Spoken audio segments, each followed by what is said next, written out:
Maverick News presents The Rick Walker Show. Defrag your mind.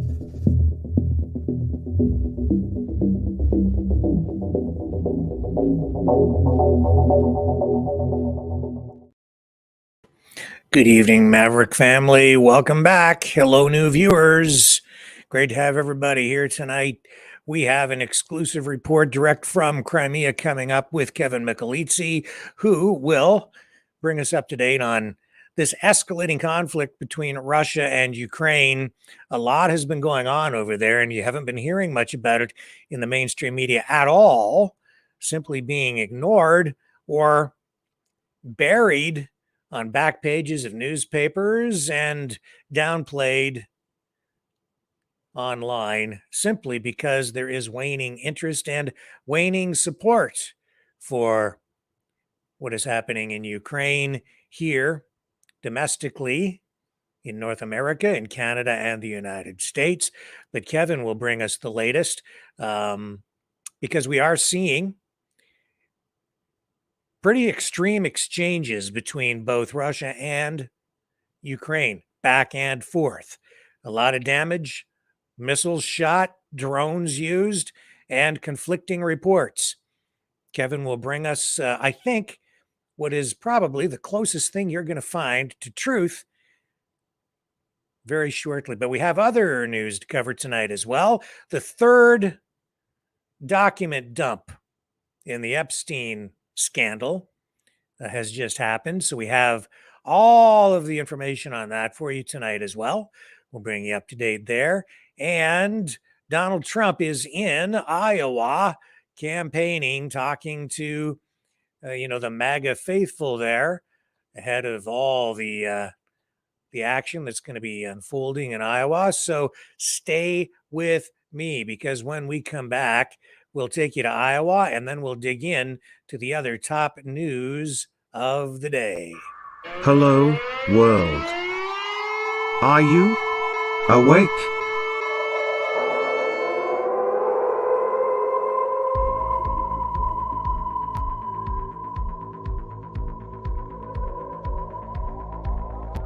Uniting humankind by liberating millions of minds at a time.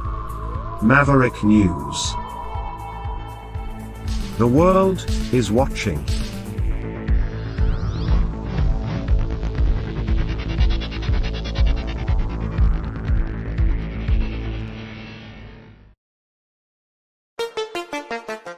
The New World Order.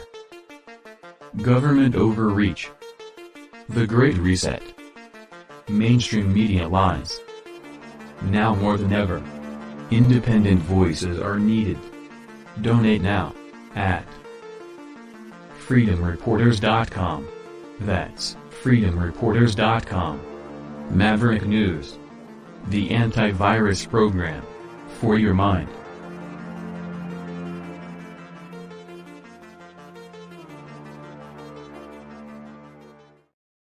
Okay, so we do have all that Epstein stuff for you, but before we get into that, let's first dip into what's going on in Iowa with Donald Trump. Let's bring up that live speech right now. Here we go. Less than me. I got indicted because I said we had a rigged election, and it turned out I was right. It was rigged much worse than anybody thought. But unlike every other candidate in this race with me, you know, in your heart that I will always put America first. We put America first, and with God's help, our job will get done, and it'll get done like it did before. We did more. I mean, we rebuilt our military. We got the biggest tax cuts in history. We got the biggest regulation cuts in history. Right to try. Hopefully nobody in this room needs it.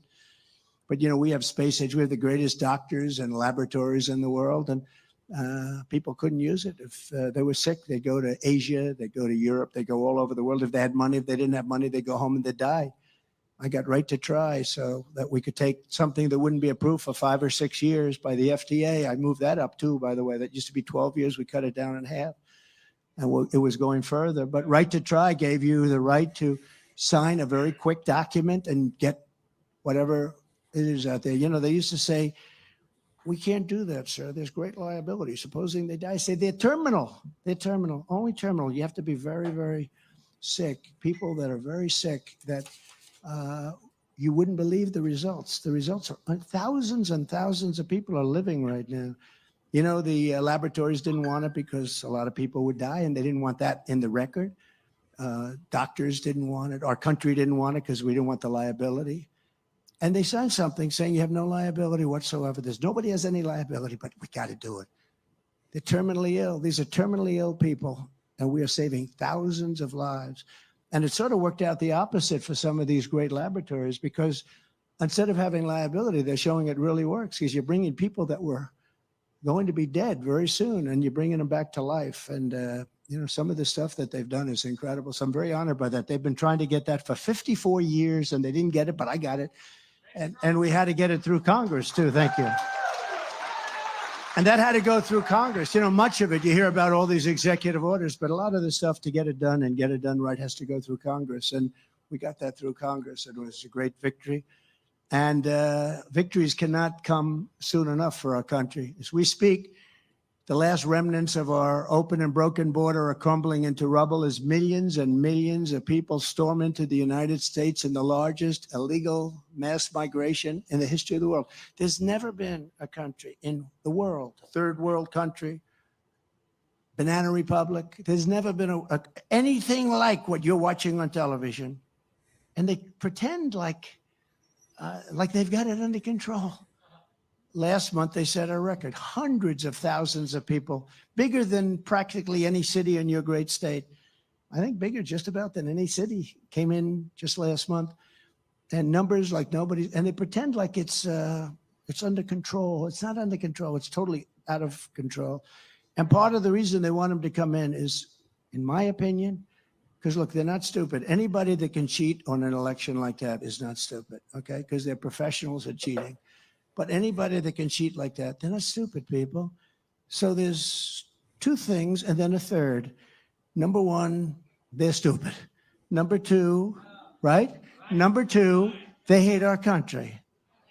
And number three, they want those people to vote. And that's a bad one. That's the one that scares us most. And I'm telling you, they're signing people. That's what they're doing. And I believe now that that's why they're allowing these people to come in. People that don't speak our language, they're signing them up to vote. And I believe that's why you're having millions of people pour into our country. And it could very well affect the next election. And I believe that's why they're doing it, because they know what they're doing. You know, if they could do as well in running the country, in making deals with other countries so we don't get ripped off every time. Every deal we have. And we might go back to that. But, well, here, bring this up. And Europe is a very similar size. When you add up the countries, very similar to the economy.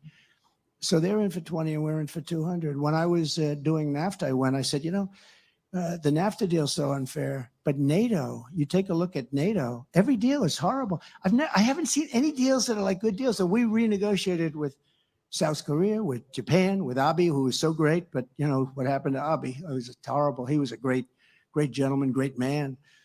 But we renegotiated the Japanese deal for the farmers and for manufacturers, and it worked out to be really good.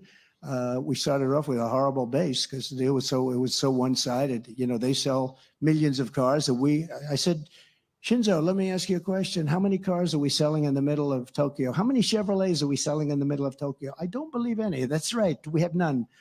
You know, it's a very one-sided deal, and we changed it around a lot, especially for the farmers, frankly, especially for the farmers. But we changed all of these things around, and we were rocking and rolling. If you look back 10 years, if you look back 5 years, you'd see that there was a statistic that was scary. China was going to overtake us in 2018 or 2019. And we were hitting it so good. And we picked up so much. We left them in the dust. They never even came close. And I always say, if we have a smart president, that will never happen. But now we're giving it all back to China, what we're doing.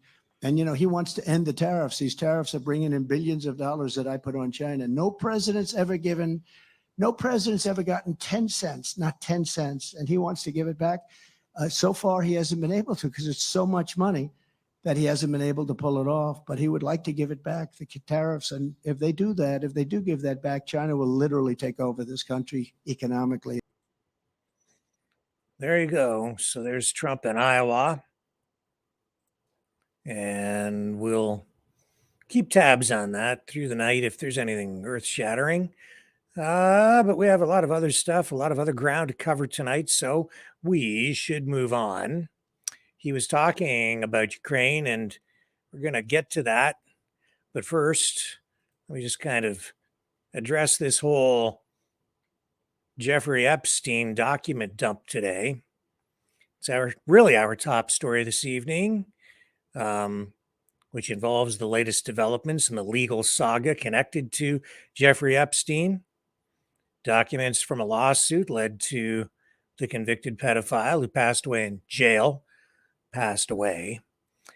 before facing federal sex trafficking charges. All of this coming out today in this, not everything, but this third document release. This newly released batch totals over 1,300 pages and follows earlier releases from Wednesday and Thursday, with more expected to come. We will get these posted on our website as quickly as we can. The first two batches of documents are available on our news site at mavericknews.ca. Now, these documents are part of a 2015 civil defamation suit brought by Virginia Giuffre, who alleges she was sexually abused by Epstein as a minor with Ghislaine Maxwell, Epstein's former girlfriend, allegedly aiding in that abuse. She, I think, has a legal appeal, which she has filed. It's not clear where that's going to go, directed at her conviction. She says she was being used as a scapegoat. This week's unsealing comes in response to a December 18th court ruling prompted by media efforts to make the documents public. The total collection is anticipated to collect or involve really almost 200 names involving Epstein's accusers, well-known business figures, politicians, and potentially more. Now, the previous documents released, honestly, I don't think there was a whole lot of additional information in there that we hadn't already heard before. Really just some confirmations highlighted in the previous documents were prominent names like Bill Clinton, Alan Dershowitz, among others. But I don't think that there was really much in the way of new information or new names disclosed. And keep in mind as well that this is not the client list. What we are getting here is documentation, transcripts of questioning, all of it related to this lawsuit involving Virginia Giuffre. But in other revelations today, a former Epstein employee, as part of all of these documents, disclosed a list of influential individuals associated with Epstein during a 2009 deposition. Juan Alessi recounted encounters with former President Donald Trump, Clinton, Prince Andrew, and even former beauty queens and a Nobel Prize winner in chemistry. But again, I'm telling you, these names, I think all of them at one point or another have been identified in the past. There are also mentions again of David Copperfield. I think that raised some eyebrows, but I don't know. Henry Weinstein mentioned in these documents as well. So pretty big stuff, kind of. I just don't know how much real new or useful information we're getting. We are seeing, though, that Hillary Clinton apparently was named as a witness in the court documents. I don't know if that shocks anybody or not. Eric Prince, it says on this post on social media that I'm finding, went on to the record in 2016 and claimed that the New York Police Department found evidence on Anthony Weiner's laptop that she went to Epstein's pedophile island at least 6 times. And that laptop, it says here, also had evidence that Hillary and associates were involved in sex crimes against minors. At least that's what's being posted online. Any of these allegations are simply that at this point, allegations. I need to stress that none of these things have been proven in court. And so there's a lot of stuff being thrown around online. Take all of that with a grain of salt. But here I will bring up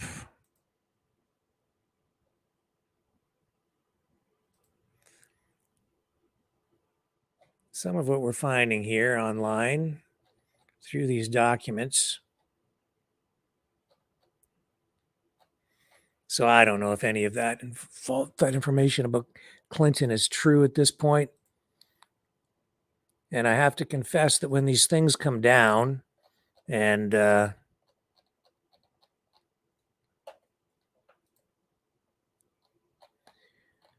you're sitting here without any real staff, one-man operation here today, it's a little difficult to go through 1,000 pages and get the broadcast ready.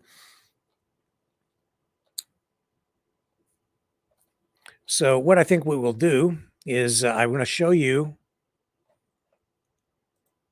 these documents, and then I'm going to go to a break, and we're going to come back and talk to Kevin. And then on the other side of that, we'll have more on these documents. But here is today's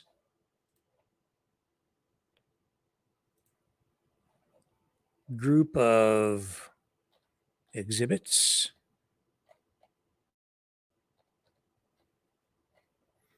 Oh boy, I don't know if it's very visible for you here, folks. Here we go.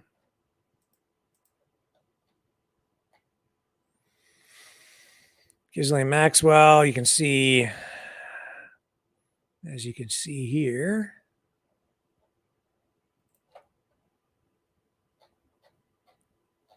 some very familiar names, which we've seen before.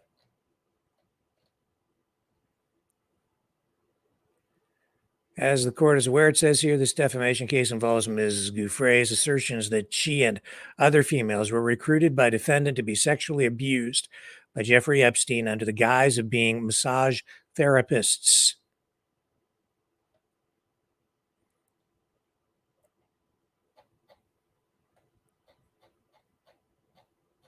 So there's a lot to go through here.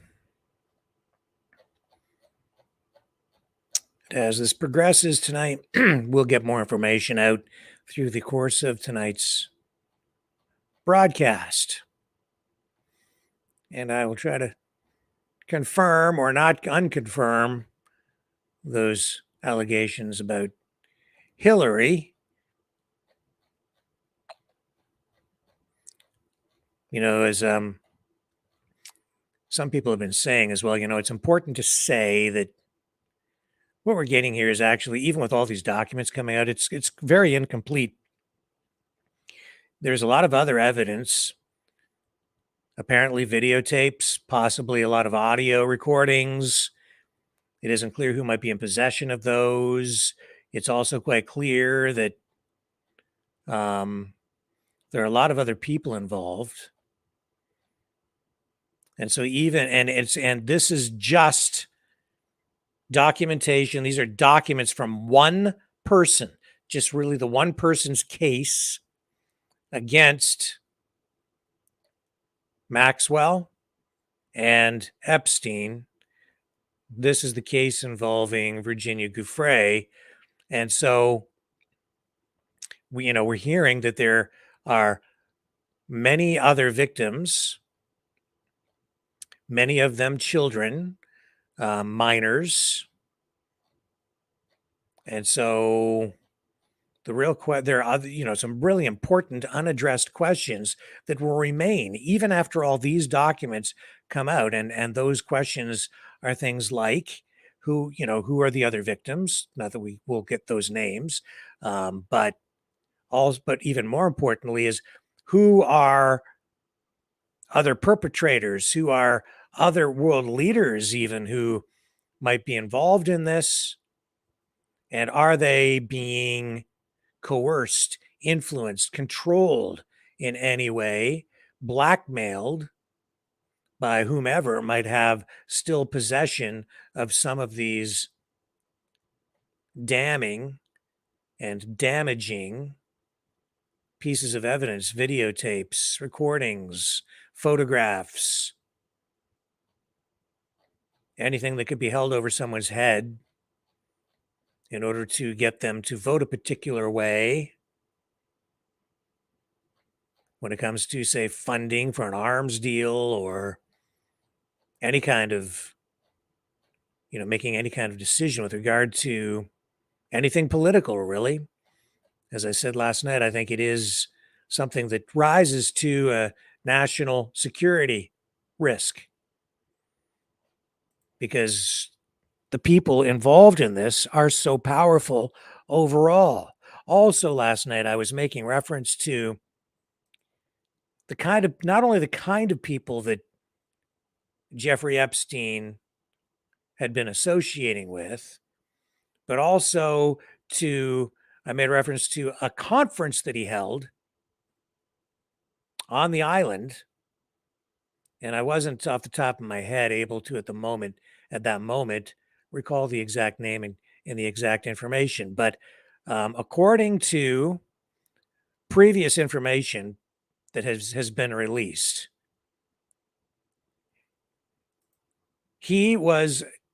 Epstein was actually part of a group that conceived of the Clinton Global Initiative or the Clinton Foundation and donated money to the Clinton Foundation when it was created. He also co-organized a science event.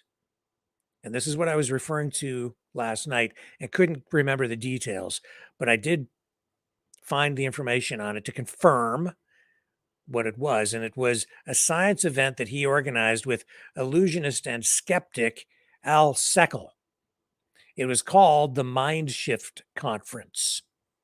This is of particular interest to me because we have been speaking here on this program over the last number of months about psychological conditioning, information warfare, the use of the internet to that end, and the methods, the techniques, the technology being used in that way for that purpose. So this conference took place way back in 2010 on Epstein's private island, Little St. James, and he had some of the top minds in this field there, some of the world's leaders in psychology and I would say even mind control. People like Murray Gell-Mann, and I don't know this gentleman, but it's Leonard Mlodinow, an American theoretical physicist and mathematician.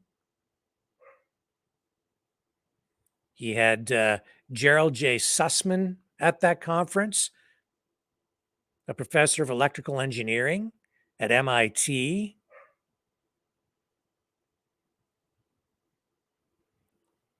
His research centers on problem-solving strategies and others. A Canadian-born scientist that I had mentioned yesterday who is an expert in the use of language. I don't know if neurolinguistics would be the right way to describe it, but in that vein of research. In other words, how language is used to, I guess, control or influence people. Keeping in mind that Jeffrey Epstein had a long-standing history of relationships with some of the world's most powerful and richest people, arms dealers, financiers, politicians, royalty, and military companies, defense contractors, arms dealers, Israeli defense,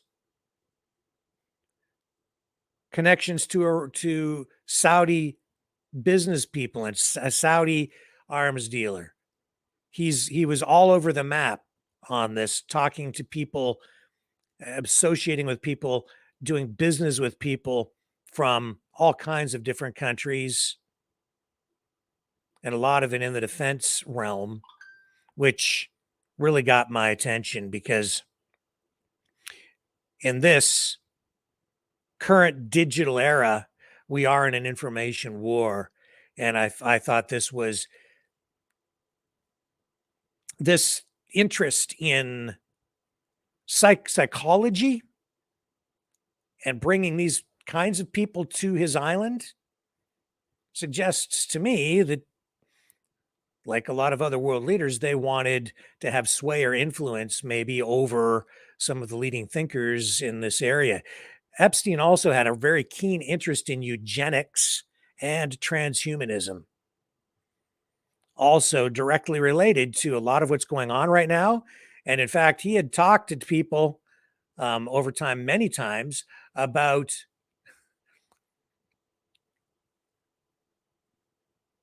seeding the human race with his own DNA. He wanted to impregnate groups of women at a time,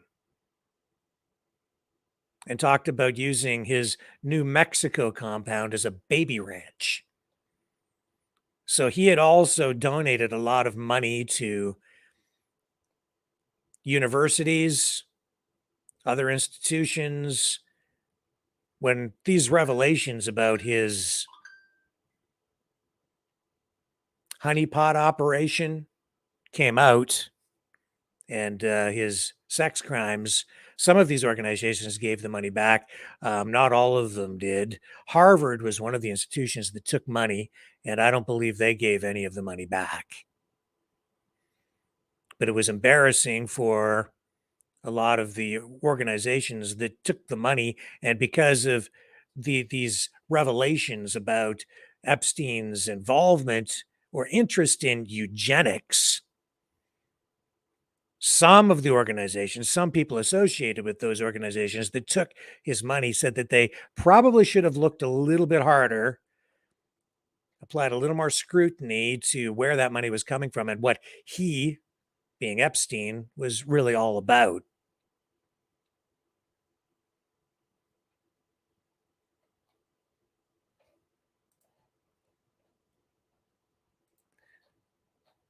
So that's kind of where we're at with it at the moment. We'll have more on this later in the broadcast. Let me just remove that. What we're going to do now, though, is I have to get to Kevin Michelizzi, who's over in Crimea, where we have been seeing an escalation in the conflict between Ukraine and Russia. And Kevin is right there on the ground doing great work, great journalism. And we have this exclusive interview with Kevin coming up on the other side of this.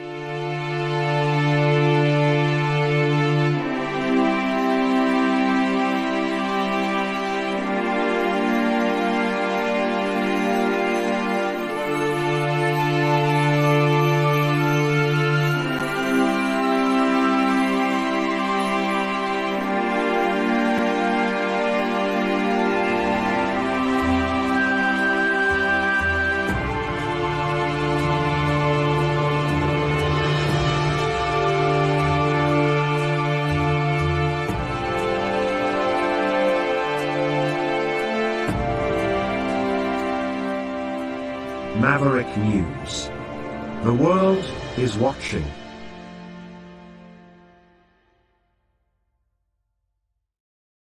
Okay, so just before we get to Kevin, let me just bring up this just to show you what we're dealing with here. So here's a BBC report, and they're saying that some residents are leaving Belgorod after deadly attacks there. So the governor there says several families have left the city, which is close to the Ukrainian border. 25 people, it says here, were killed and more than 100 injured in one of the deadliest attacks on Russia, it says here, since it invaded Ukraine. The attack follows a massive wave of Russian strikes on Ukraine a week ago, which killed 39 and injured over 160. Those strikes were described by Kiev as Russia's biggest missile bombardment of the war so far. Says Putin launched its invasion here, blah, blah, blah, of neighboring Ukraine in February 2022. Hard to believe, actually, folks, that we're all now almost 2 years into this conflict. And so this is the kind of reporting we're getting from the BBC. Also, we are seeing this. Here's The Guardian. And this, I think, is telling as well, because you're seeing Russia-Ukraine war. Ukraine says it hit Russian military unit in Crimea, as Russia claims to have foiled attack as it happened. So you see, you're getting here, they're acknowledging you're getting conflicting reports, two almost completely different stories about the same story from both sides, because, of course, the first casualty of war is truth. So what we're seeing here is that it says it is just after 6 p.m. in Kiev. Here's a summary for the main events from today. Russia's defense ministry early today, said its forces had foiled a Ukrainian attack on Russian facilities in Crimea and had destroyed 10 Ukrainian missiles over the peninsula. Ukraine attacked a Russian military unit near Yevpatoria in Russian-occupied Crimea Thursday. Ukrainian Air Force Commander Mykola Oleschuk said on Telegram, he said, thanks to the Air Force pilots and everyone who planned the operation for perfect combat work.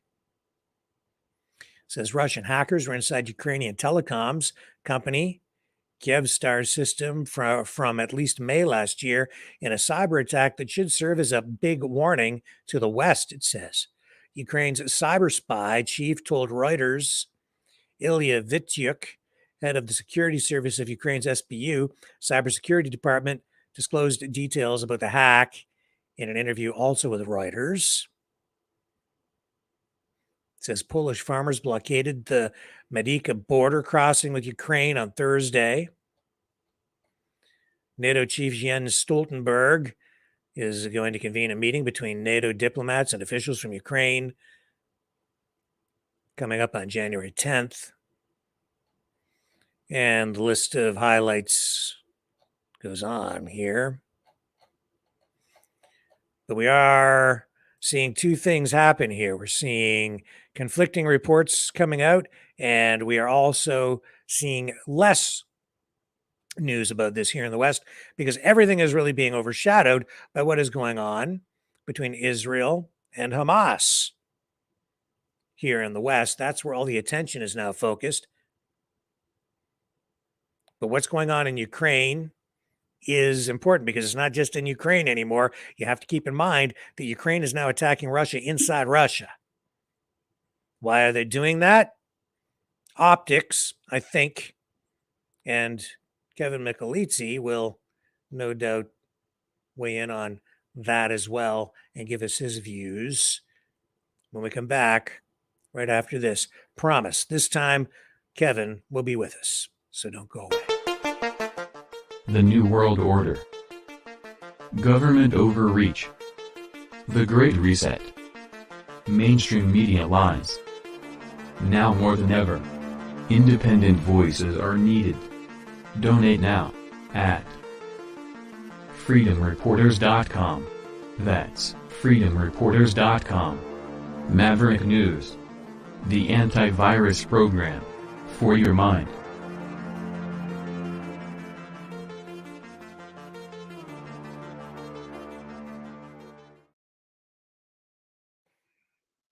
And welcome back, Kevin. Thank you so much for taking the time to join us today. Well, Rick, thanks for having me on again. I know that for viewers in the West, I'm probably almost the only source of real information about what's going on in Crimea. Which is exactly why we need you more than ever right now. We are only seeing, sporadic reports. There is news out there, but you have to dig for it. It's not at the top of the headlines anymore. It's not like above the fold in the newspapers. It is it's buried now on page 2, 3, 4, and even further back and online. You have to like really search for it. It's not featured prominently. So I'm very grateful for the time you're spending with us today because I know that things have been escalating. There's been a lot of back and forth, and I can't really figure out where things are at. Can you just give us a broad overview and then we can dig into some of the specifics? What's been happening in the last few days? Well, since last time we talked, which was, only about 2 weeks ago, I think, we had pretty much nothing going on in Crimea, but Ukraine started striking Belgorod up in northern Russia, up by Moscow, and they bombed the city center of Belgorod and killed some civilians. So, in his New Year's speech, Putin said that he was going to increase strikes on Ukraine. And that's actually what I've been seeing going on here. And as I mentioned last time, we were expecting Ukraine was going to, save up a bunch of missiles and drones and make a strike on Crimea. And sure enough, yesterday, a fairly large attack occurred, and they also hit Belgorod again. So, but Russia has been striking back pretty much on a daily basis. They've been taking out a lot of the Ukrainian armed forces and most of their weapons manufacturing, storage facilities, and but they've taken a different approach to things. It used to be just like with Ukraine that only strikes at night because it's easier to get drones in undercover, harder to see with the anti-aircraft. Russia has been doing all of their strikes in the middle of the day, and they're doing it for two reasons. The first one is that they want to show the West and the rest of the world that Ukraine cannot defend against Russian missile attacks. So they strike in the middle of the day, the missiles hit their targets, air defense in Ukraine doesn't get them. And the second reason is because they're striking at weapons factories, UAV factories, variety of other, ATGMs, mortars. They're wanting to basically kill the brain. So they're getting the engineers who design the UAVs, the ATGMs, they're getting the people who build them. And, if you kill the brain, you kill the entire manufacturing. Yeah, and these attacks have been among the most aggressive we've seen in quite some time. Do you have any idea what kind of numbers we're talking about here in terms of missiles used or drones? I really don't. The reports I'm seeing is they are doing massive attacks on Ukraine. Let me pull it here. I've got something here. Last week, they had on one day 40 missiles arrived in Kiev in one attack, and less than half of them were shot down by anti-aircraft. And like I say, those attacks were all on assembly factories, military warehouses, and airfields. So they've taken out, a lot of their remaining aircraft and things like that. But 40 missiles in one day compared to, in multiple days compared to Ukraine. We had 10 missiles yesterday in Crimea, 10 in Belgorod. Yeah. And has the Russian air defense system been working well? I'm getting the impression that they're shooting down just about everything Ukraine is sending over. They are. And, they're making a big deal about the massive attack on, January 4th and 5th. But reality is during the past week, the Russian aircraft and air defense systems have shot down and destroyed one Su-27 aircraft of the Ukrainian armed forces over Crimea, a Mi-8 helicopter over Crimea. The numbers I've got from the Ministry of Defense says 8 Storm Shadow cruise missiles, but as of yesterday, they shot down another 10. So 18 Storm Shadow cruise missiles, 14 Tochka U tactical missiles, 3 S-200 air defense systems that had been converted to fire at us, 107 HIMARS, Alder, and Vampire HIMARS rockets, 3 HARM anti-radar missiles, and 253 UAVs. That's just in Crimea. So, this is over 7 days. That's substantial. That's Yeah. that's among the that's the most we've seen in a while. Yeah. Yeah. And like I say, the response from Russia is, much, much greater than what Ukraine is throwing at us, particularly after they hit civilians in Belgorod. Yeah, and that's and it, I'm thinking the reason we're not hearing more about this here in the West is likely because the Ukrainian efforts have been largely fruitless. Yes. Really, the biggest thing that they had was that strike on Belgorod where they killed some civilians. I don't recall the exact number, but 10 missiles yesterday into Crimea, and they weren't all shot down. Let's see. Well, let me just start at the beginning here. The missile attack started about 5:20 p.m. yesterday, but the Ukrainians took a different approach than they usually do on a Crimean strike. This time, they were better prepared. Their aviation moved to several bases to spread out where they were coming from, 3 different airfields. And about 4:20, there were 5 Su-24 bombers and 2 MiG-29 fighters that took off from 3 different air bases in Ukraine. And of course, they were detected. They launched the Storm Shadow cruise missiles, 10 of them, and several ADM-160 MALD decoys,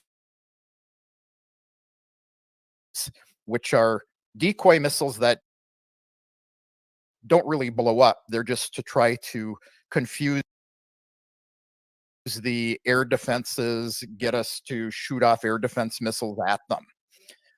So those missile strikes started at about 5:20 p.m. here, and there were 10 missiles, like I say, that were taken down. They weren't all shot down. Some of them fell harmlessly, not at their targets. But at 10 p.m. last night, a Ukrainian patrol boat was heading towards Crimea, packed with explosive, and a Russian Federation ship destroyed that. And then there were a couple of missile attacks on Sevastopol and 3 groups of drone attacks, really. And they started right around midnight. They were both air and sea drones. The first drones were shot down on approach to Saki, which is where one of our airfields is in Crimea. And that's where a majority of the drones were shot down. The next drone work began on Evpatoria, which is off the coast of north of Sevastopol. And out of 36 UAVs, 11 were shot down by air defense systems and guys with rifles, and the rest were taken down with electronic warfare. So, and the goal of these attacks is really to reveal where the air defense units are, the composition of the air defense units, and what actions they take during a raid in preparation for another attack. So we then had another drone attack that came from Odessa about 1 a.m. It was actually guided by an American Poseidon working off the coast of Romania. So it was directed by the good old US of A. And so what we had yesterday, we had air defenses going off in Sevastopol, Saki, Balaklava, which is near Sevastopol, a little closer to us, Kerch, which is where the bridge is, Yevpatoria, and Novorossiysk, the other side of the bridge on mainland Russia. And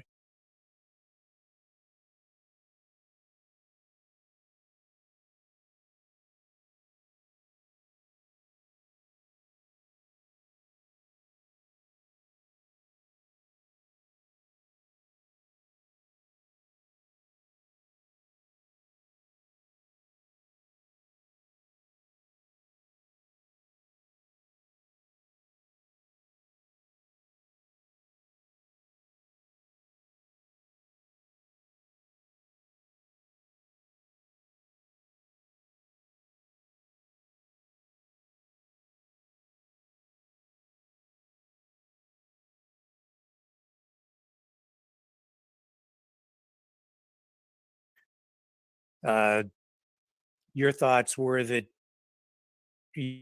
Ukraine was going to put it score some sort of a showed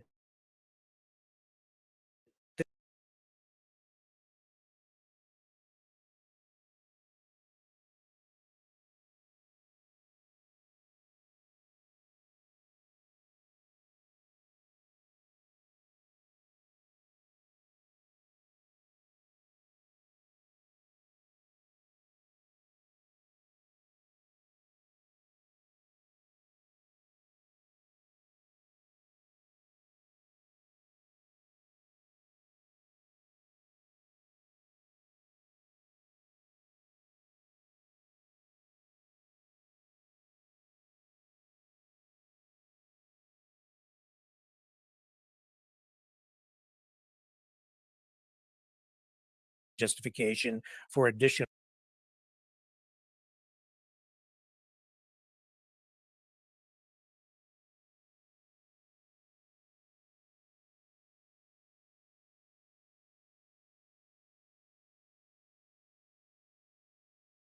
funding.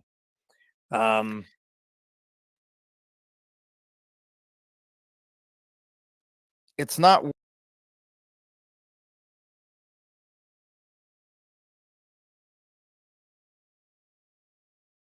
and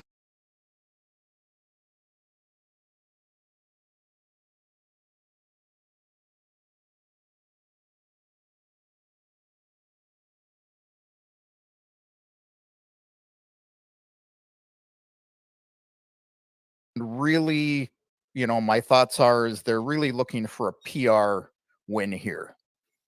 And that's all. It won't be any tactical advantage to them to hit the bridge or anywhere else in Crimea. It'll just be the PR of, hey, look what we've done. Yeah. So today I was reading in Foreign Affairs at foreignaffairs.com headline, the war, it's just in front of me on my screen.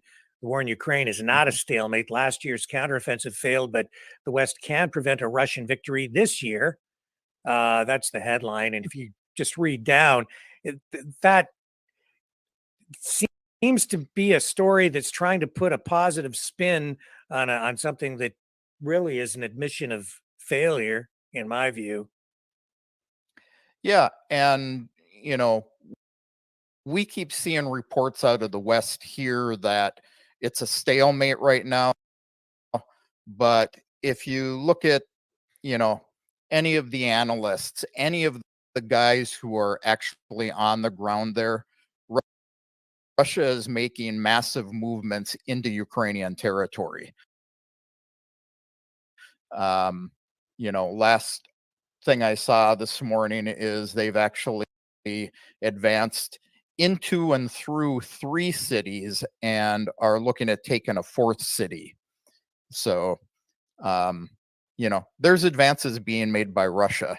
I actually commented on somebody's Medium article yesterday where they talked about how Putin was going to have to negotiate because Ukraine was holding off and he had an election coming up next, in March. And all I could comment to the guy, and the economy here is going down the drain. I could comment to the guy was with actual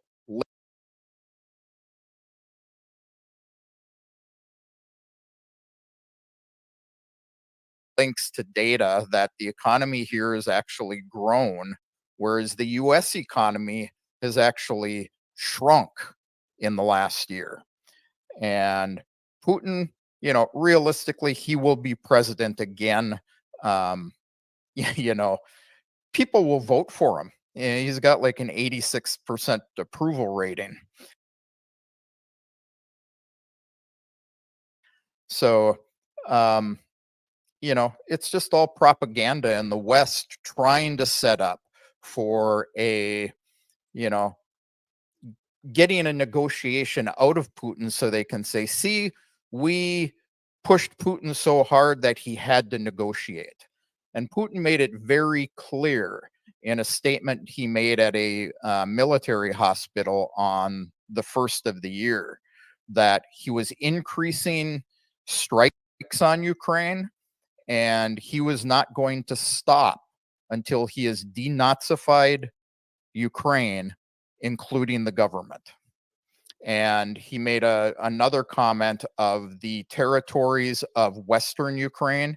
He doesn't want all of Ukraine, but if they want to join back with Poland, Romania, Hungary, he's all for supporting that. So, what do you think the end of this might look like? We don't have, very accurate crystal balls, but what does Putin have to do to bring this thing to a conclusion, or what does Ukraine need to do to bring it to a conclusion? It seems to me Ukraine should be looking to get back to the bargaining table and negotiate something while they still have some leverage. But if that doesn't happen, then what does Putin need to do? Does he need to push all the way through and take the whole country, and then, or what? I don't see a clear path to finishing this thing. Yeah.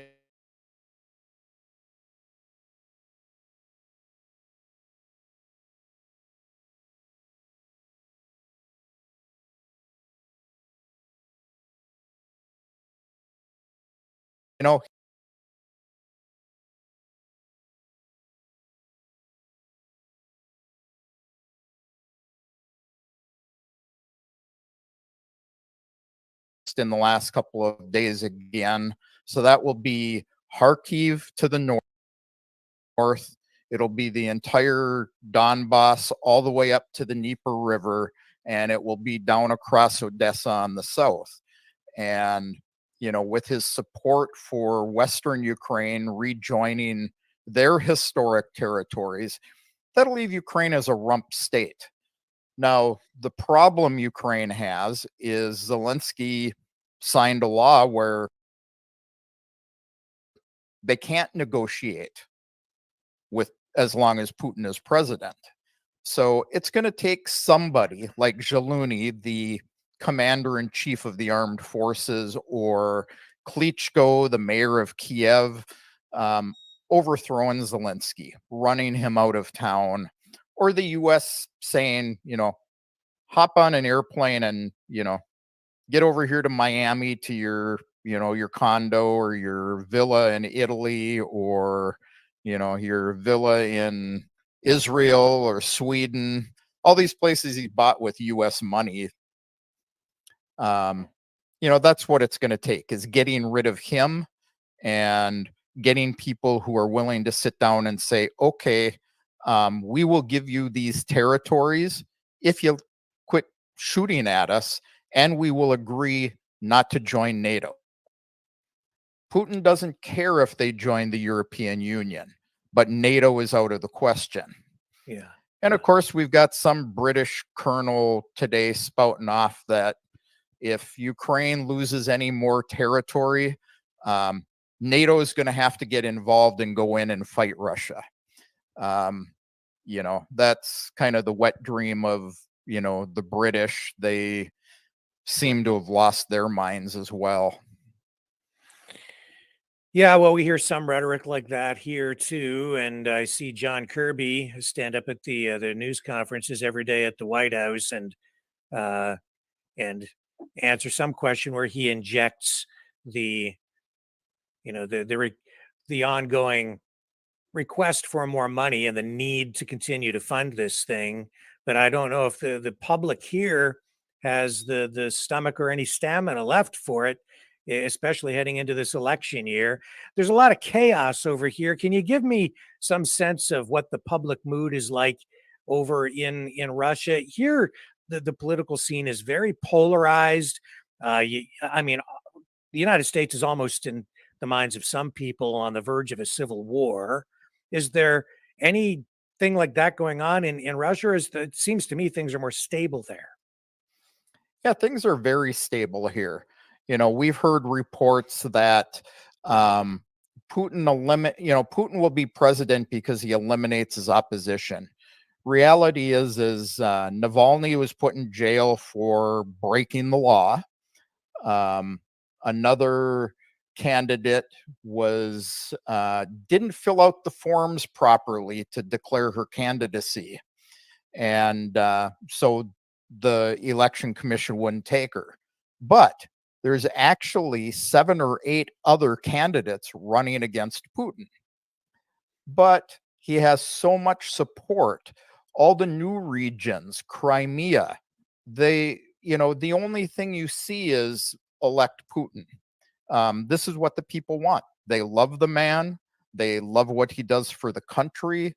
The economy is stable. Now, they have some propaganda as well. All governments do. They say, we have very little inflation here. But, where we're seeing it is Irina went the other day to buy butter, and she used to get 500 grams for one price, and now she's getting 330 for that same price. So we do have some inflation here. Gas has gone up a little bit. We're still paying, 56 rubles a liter. So what, 5 times 3, 150. So about $1.25 for a gallon of gas. It's gone up. It's gone up about 8 cents in the last 2 years. And people are happy. We just go along with our lives. People don't worry as much about the war. They don't worry so much about the economy. People are working. Unemployment is extremely low here. And the government is putting money not only into the military, which is the part Western news outlets put out there, and they say the people are suffering because of it, but Putin, for the second year in a row, has increased payments to pensioners, disabled people, teachers, doctors. He raised the minimum wage, and he's now, for a woman who gives birth to 3 children, gives her a house to live in. No, it's not, a big fancy one, but it's enough to raise a family in. And they get a payment for every child that they give birth to. And he's made immigration easier for Westerners. So, Are you seeing much immigration from the United States, Canada, North America, Western countries? yeah, last report I saw, there were 3,000 some odd Westerners who immigrated to Russia in 2023. And, several thousand people who have come here on work permits to work in Russia because they need specialists like IT people, biologists, and sanctions have been great for this country. They're developing everything locally. The oligarchs, they're oligarchs. In the West, you call them, rich people. So, they're, because they don't want to invest outside of the country right now because the United States is threatening to take more money away from them. They're investing it in the country here. Yeah, and those businesses like McDonald's and the big corporate chains, the retail outlets, even the credit card companies, bring us up to date on what's happening with all of those. Coca-Cola, all these brands, they've been rebranded in some cases, and the products are still the same or similar. Yeah, Russia kind of did that well. These companies that wanted to pull out, they passed a law saying you can pull out, but you're required to sell it to a Russian investor at, I don't remember the exact percentage, but it was pennies on the dollar, and 50% of the sale price they have to give to the Russian government.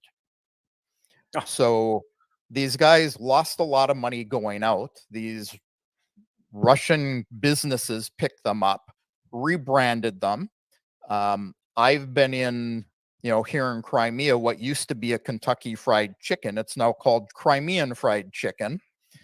And, the chicken's a little different. You go in and, you get chicken without bones in it. They take the breast and they, take it off the bone and, but it's still deep fried. You can still get spicy or regular. The colors are the same. The buckets are the same. But, they're now selling things like herbal teas and fruit teas and things like that. So they've made some changes. McDonald's is now, I don't remember the name of it because we don't have them in Crimea, but, something like Happy Burger or something. And you go in, you're in a McDonald's. It's run the same way. Coca-Cola, they left the Coca-Cola bottling plant here. They've renamed it to Dobre Cola. And I buy it. I buy their diet version, and it's Diet Coke. And their regular version is Coca-Cola. It's the same thing. Dannon yogurts here are now rebranded to another name. Exactly the same packaging, same colors, but because they own Activia, and now they call it here Activia. I just looked up the McDonald's name, and it's Vikuzno Tochka. Is that right? That's what it says. Yeah, here. In Russian, that's what it is. Yeah. Some of them. Some of them. But you've still got, you can still go to Moscow. You can still go to Burger King and Pizza Hut. You can still buy, your Swedish shoes here. Lots of brands that have either just renamed or they're selling and they're being quiet about it. So tell me what's going on with the automotive industry there. First of all, what's happening with the brands? Are you still able to buy Fords and GMs and Teslas and I don't know what other brands are there? Volvos and Hondas and Toyotas and Russian You brands, I guess too. Yeah, you can get those vehicles. They're much harder to get right now, and it's harder to get parts for them. Ford quit manufacturing in Belarus, um, because they got dragged into this as well. But like Mercedes, they still have a manufacturing plant in Moscow. They still shove Mercedes Benzes off the line. Kia is very, very big here. But is what you've had go in, I haven't seen a new Toyota for a while. Like I say, you can find them. Fords are next to impossible to find. GMs are actually sold under a different brand name, and they're actually manufactured in Ukraine. So they may disappear, or they may be getting manufactured here as well. They're made out of seconds of Chevrolet parts. So Chevrolet sells them the seconds that they don't use on their own vehicles, and they make these vehicles out of them. And but what has taken over the market is Chinese cars. So we have Geely and Chery, and these used to be very cheap cars here. I could buy one for a million rubles, fully loaded, which is about $10,000. Now they're running 3-4 million rubles, 5 million rubles. So you're talking, 20, 30, $40,000. And they're still cheap, cheaply made, I should say. They're not cheap price wise, but they're cheaply made. But people are buying them. Personally, I'd buy the Russian brands first. We have Ladas. They haven't gone up in price. They've been around for forever. They have some nice vehicles. The UAZ Patriot is kind of like the Russian version of the Jeep. And I can buy one of those for $15,000. Fully loaded, stick only. You can't get it with an automatic. They started making automatics, but they've been having trouble getting the parts for the automatic transmissions. So they're designing their own now. So is the manufacturing for the parts and the auto industry in general there, the assembly and everything, is most of it from Russia, or do they rely on a lot of parts from China and other countries? Well, they do rely on parts for many things from other countries, but Russia has taken the attitude that on things like cars that they manufacture, airplanes, that they're creating their own parts that they didn't used to supply before. The SU airliners, we have the SU fighter jets, but the Sukhoi company also makes jetliners, and they used to use European engines in them, Rolls-Royce engines. And when they couldn't get parts for them and they couldn't manufacture those, they stopped the airliner. They never released it. And it took them about a year, and now they've started developing it, and they've just released it with all Russian parts. ATM machines could not get foreign parts for ATM machines. So now Sberbank has released the first all Russian ATM machine, everything designed and developed in Russia. Interesting. So, what about the electrification of the auto industry? That they're all in over here, pushing hard, retooling all of the factories, billions and billions and billions and upon billions of dollars in taxpayer money being invested into this, given to these multinational corporations to push ahead with this initiative. What's happening over in Russia? Are they as aggressive with that over there? I'd say they're aggressive with it, but it's not like you hear about it every day. They just went ahead and did it. You can buy an electric Tesla here. We see them all over the place. So Tesla does sell here. The one that hit me just a couple of days ago is the Buhanka, which is the old green, looks like a loaf of bread van. They've just released an electric version. And we have charging stations all over the place. So there are electric cars here. The Chinese produce them. Um, even in Crimea, you don't see a lot of charging stations, but they're popping up all over the place now. Are there government regulations or quotas in place? For instance, here, starting in about a year and a half or 2 years, they're going to start to cap the number of gasoline vehicles that manufacturers will be allowed to sell, which will create a Uh-huh. shortage. And they're going to start to force people. And I think it's by 2035, you will only be able to buy new electric vehicles here in Canada. Are they doing similar things in Russia or no? No, not at all.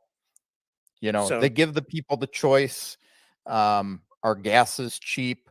What you do see a lot of people doing here is they want to economize on gasoline. They'll put propane tanks on their cars. Um, Electric vehicles are fairly popular in bigger cities like Moscow or St. Petersburg. They're becoming popular elsewhere, but it's just people do it because they want to do it. So they are giving people the choice, and it seems like there's more more of a free market in Russia today than there is here. This is very, government. This is entirely government driven over here. It's centrally planned for sure. I would say the entire auto industry here has been essentially captured by government. It's now controlled, directed entirely by government. It's unprecedented, really, what's going on. Yeah, no, not here. Very interesting. Just coming back to this war, the what else do you call it? There are reports today where the US is expressing concerns and sounding alarm bells because they're saying Russia is using missiles from North Korea. Hmm. Any thoughts on that? Yeah, I have big thoughts on that. I saw that, and of course, the U.S. has called a Security Council meeting. Now, you know, my first thought is what's the difference if Russia is getting missiles from South Korea? Right. Ukraine's getting them from the United States and Germany and so on and so on and so on. What's the difference? They're actually North Um, Korea, but yeah. Um, yeah. But realistically, Russia is at a full wartime, economy right now. They're producing this stuff themselves. Now, are they using any from Korea? Maybe. They were accused of using Iranian drones. They said they weren't. They got like a plane load or two of Ukrainian drones. They saw how the Ukrainians made them. They maybe got some parts from Ukraine, but they're now manufacturing those Iranian drones in Russia. So, it's all Russian produced again. So maybe they got some missiles from North Korea and, they have a longer range. They can carry more explosives. But as what they'll do is they will take those systems apart, see how they're made, and they will start producing them here. Um, it's funny here in the US complaining about things because before this attack last night, we had a U.S. Air Force RQ-4B Global Hawk patrolling off the coast of Crimea for 20 hours. That's a drone that actually looks for targets, listens to radio communications, and gives targeting information to the Ukrainians. During the attack, an American RC 135W rivet joint was used during the attack. And what a 135 rivet joint is, it's a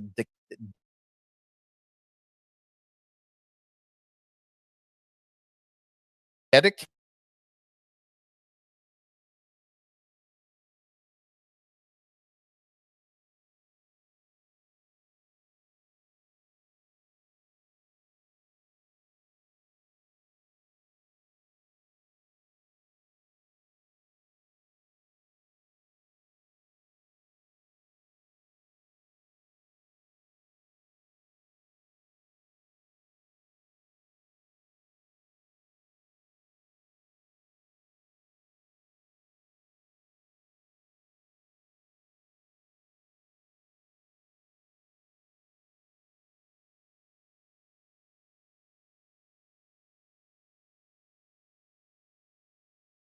is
that they need more support from the West. That again, it doesn't sound good, and it sounds like there is sort of an ongoing race here to rearm, re-equip, reman what's going on. But I think I'll get your thoughts on this. Where is Ukraine at with this? Where is Russia at with this? Again, it looks like Russia absolutely has to have the upper hand there. Russia has the upper hand. They are not going out and throwing people on the front line. They twice a year, and they've been doing this twice a year for years and years now. They call up 143,000 conscripts twice a year. Young men that are sent in for military training. They, are actually doing a lot of support work, and they're using the more experienced soldiers on the front lines. But they've got tens of thousands of volunteers a week going to the recruiting stations and saying, I want to go fight. I want to fight for my motherland. So, they don't have the same situation. Ukraine's throwing, more and more elderly people. They've raised the age limit. They're sending younger kids now, 15, 16 years old. They're sending, disabled people, guys who've been, critically wounded, healed. Maybe they've got a prosthetic leg or something, and they're sending them back out to fight. And now they're stopping women from leaving the country, and they're calling up women to go fight. They're trying to get the Western European countries to send their, Ukrainians back to the country to fight. And, most of them are going, well, yeah, they should go back, but it's not up to us to make them go back. So it just is not a good situation for Ukraine. I actually talked to a couple of my Ukrainian sources just yesterday and today, and I was told that the Ukrainian military has confirmed that they have a shortage of air defense missiles. Lieutenant General Sergei Naev said that there are only enough man pads for a few attacks by Russia. And the U.S. has promised them 1,000 Patriot missiles, but that's a cost of $3 to $8 billion to the United States, and it now has to be approved by Congress. And they use 2 to 3 missiles to destroy one target. So when you have Russia shooting 50 missiles at you, you're now burning up 100 of those Patriot missiles to 150 of those Patriot missiles. They just can't sustain this. That's huge money, huge money. And the United States is spread thin around the world to begin with all of its military bases, and now facing really conflicts on two fronts. And if something happens with China and Taiwan, they would be on three fronts. That's spread extremely thin. How much of an impact do you think that kind of dynamic is likely to have on this conflict in Ukraine? I think it's going to make all of those conflicts fail. I think the more the United States tries to spread itself, the worse it's going to be, not only for the countries that are fighting these battles, but for the United States. I think that's the only reason the United States is so involved in trying to get a PR win for Ukraine now, is because Biden thinks he can win by being a wartime presidential candidate. And, you know, I think that's foolish to begin with. I don't think that's going to work well for him, considering a vast majority of people are tired of spending their tax dollars on other countries, multiple other countries, and them suffering. I mean, I think you're seeing the same thing in Canada. The more you send to other countries, the higher your prices go, the lower your standards of living go. Now, today I was seeing reports that South Crimea is evacuating people from some of the islands that are closer to North Korea because North Korea has been firing artillery shells at them. So now are we going to have another one there, because the United States is bound to go in and protect South Korea? So are they going to fight South Korea, Taiwan, Israel, Ukraine, you know, Serbia? They've been trying to start a color revolution there. I know from friends in Armenia, they've got, you know, US assets running around there, stirring the pot up. How much can the United States do? This, in my mind, as it continues to escalate from one front to another, to another, to another, it threatens the very existence of the United States. Just the economy alone, I can't see how the US can possibly afford this, can possibly sustain this. There's a fraction of the manufacturing base in Canada and the US that there used to be. There just isn't the economy there anymore. You can't just print money out of thin air and expect to pay for everything either. That's only going to go so far. I'm not sure where this leaves us over here. I think that we're in peril. Yeah, I think it's a big peril. And you know what's propping up the economy, at least in the United States, is the wartime machine. You know, the more weapons they ramp up to produce, the more money these big military companies are taking in. They're kind of propping the economy up so they don't go into a recession. But what do you do with the millions of other people that Right. now get put out of work? You know, you Ye- can say, well, gee, our GDP is up, but the numbers I saw just a couple of days ago is they're claiming their GDP is up like 6%, 5.6%, but it's actually up 2.9% according to all the guys who track this stuff out there, the international companies that do, and that's a 2.6% decrease from the previous year.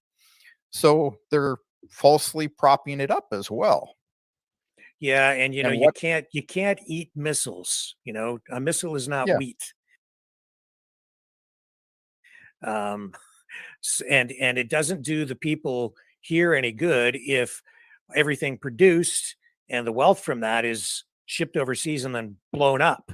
It might mhm. enrich some people beyond belief, but for the average person, it doesn't do them any good. I mean, it's okay if you're working on the assembly line producing military goods, I guess, but overall, it seems like it's a false or unsustainable economic model.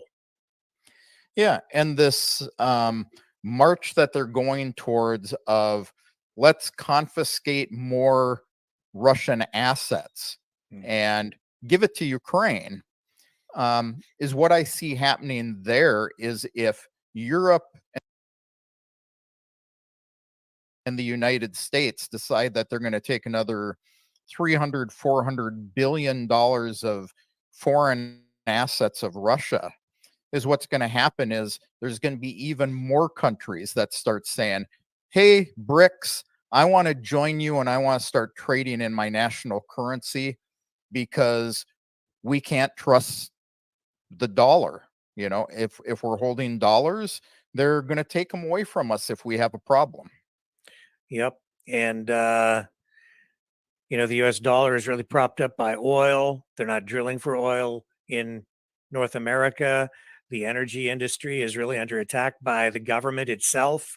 We've become, reliant on imports of oil. But again,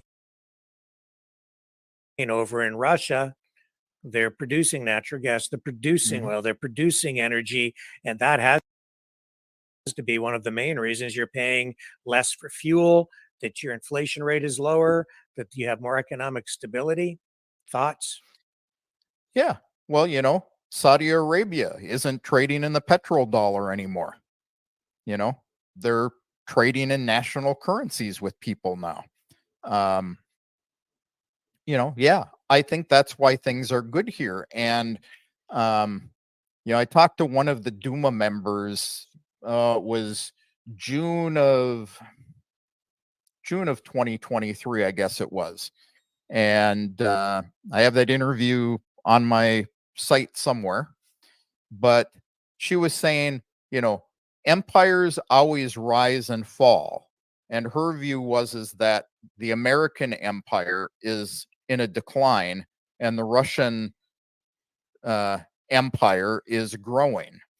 So sanctions have caused Russians to focus on Russia.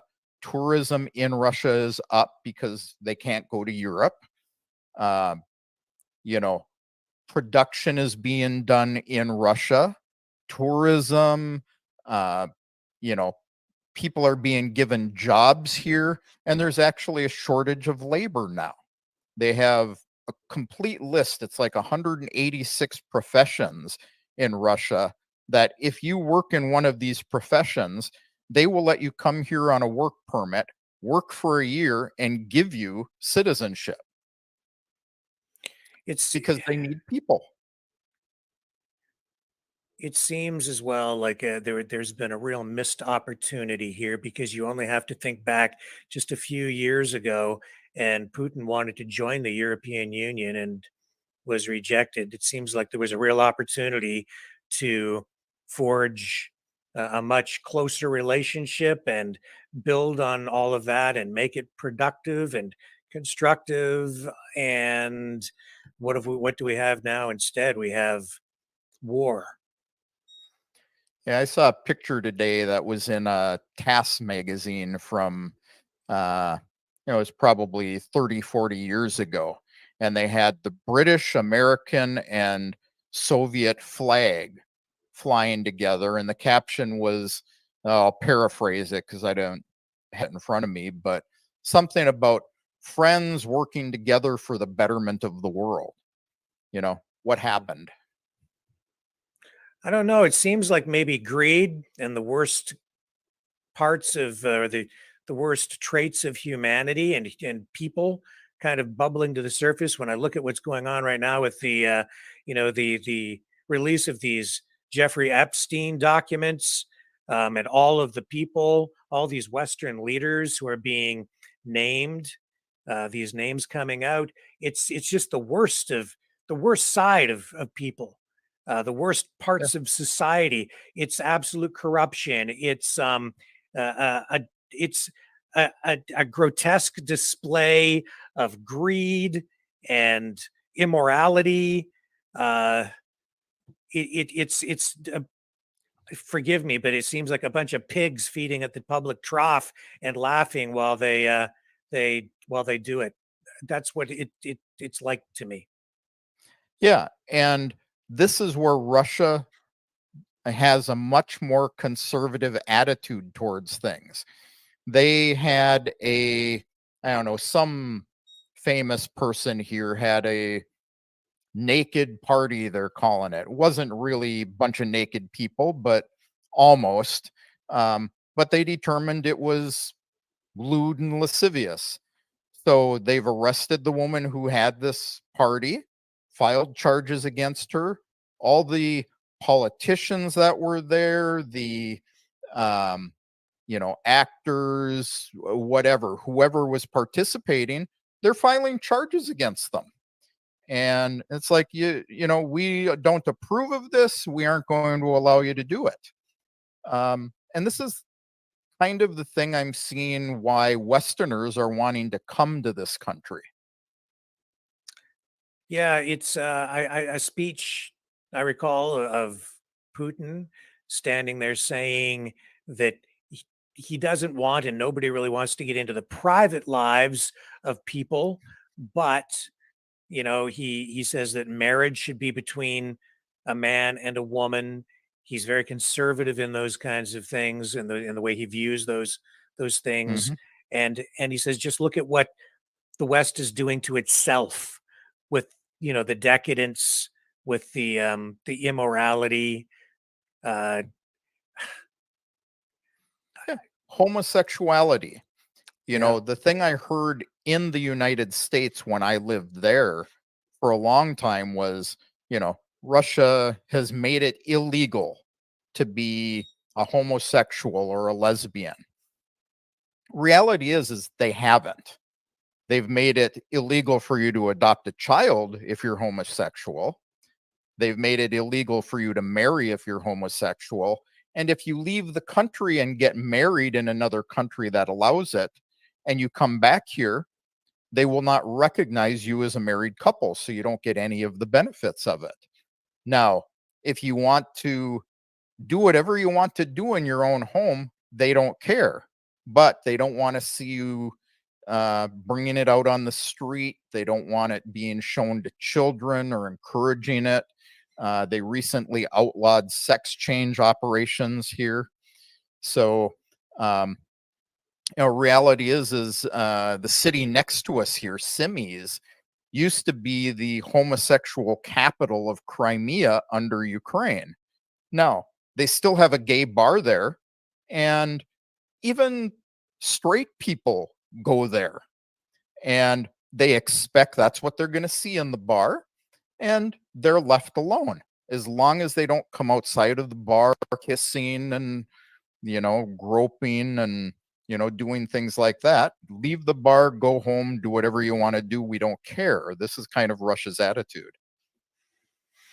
yeah. So here we have people protesting and fighting in the streets because of drag queen story time being held in libraries and in schools.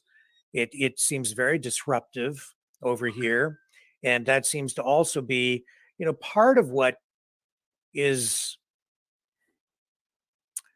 I don't know, it's related almost in my mind to the conflicts that we're seeing around the world. It's economic, it's also cultural. These wars are partly about religion, maybe not quite so much in the conflict in Ukraine, but certainly in the Middle East. And then you have all this immigration happening here. It's changing the demographics here. We are really in a place of instability here in the West for sure. Um, I mean, I'm just throwing that out there. That's not really a question, I guess. That's just me babbling on and making an observation based on what you've Yeah. just said. But do you have any thoughts on that? Well, even if you look at the Middle East, is it really about religion? It's about religion with one country that wants to take land from everybody. But all the Muslims, all these guys practicing Islam, you start looking at guys out of Indonesia and that whole area of Asia down in there. They fully support Palestinians. The entire Arab world has come together. They've linked arms. But the amazing thing is they're against what Israel is doing, yet they live side by side with Orthodox Russians, Catholic Russians, you even in a country the size of Russia, where you have Buddhists and Muslims and Christians and atheists, they all just live together. You don't have the same issues. So why is it? Is it because all of these countries are against these liberal ideas, or what is it? Why can people here live together and people in the West can't live with other people in the world? I don't have an answer. I don't I don't understand. either. Don't know. I'm doing like you are. I'm kind of babbling. Yeah. Well, Kevin, is there anything else you'd like to, draw our attention to today, or is there anything we might be missing with regard to this conflict in Ukraine? I really am so grateful for what you've been doing there with your work. No, I don't think so. I think we've pretty much covered it. We're just seeing, Ukraine take a little different tack than they normally have. And, the idea is that, we'll probably see some more strikes here in the next few days. If we do, I'll let you know. Quite Yeah. honestly, I'd like them to, end the whole thing and let me get back to doing regular information warfare stuff and looking at some of the other conflicts going on. Yeah. And just finally, your thoughts on how long this thing is likely to go on. I guess still no real end in sight. Yeah, I'll be like the rest of the analysts out there. I'll throw a date out there. Sometime between spring and 2026. All right. I think that's Best I can probably do. Yeah. that's probably a pretty fair assessment. Kevin Yeah. Michelizzi, thank you so much, sir, for your time today. Greatly appreciate it. Thanks for having me on again, Rick. Good talking with you. Oh, one last thing. Tell people again how they can find your work online. That's important. I used to use my Infowars.press site down here, but I'm putting everything under American Crimea site now. You can find my information warfare stuff and everything by going to that website. Excellent. Okay. Kevin Michelizzi, thank you. Thank you.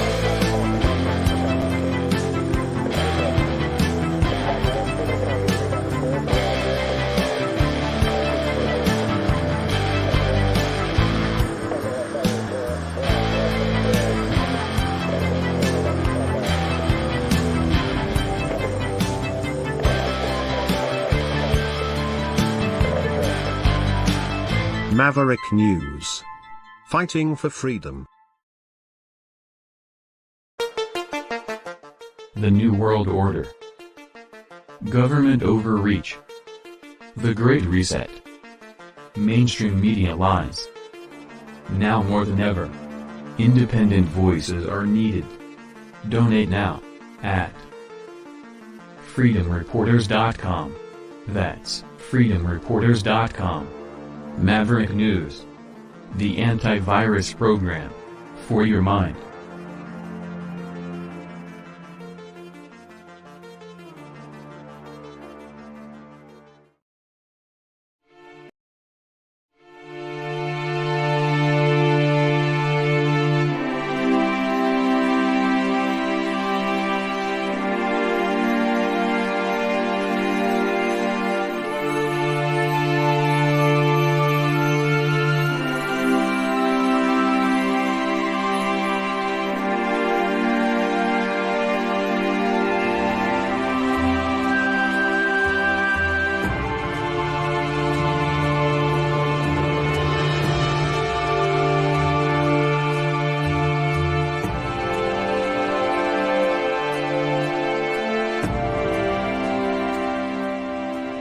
Maverick News.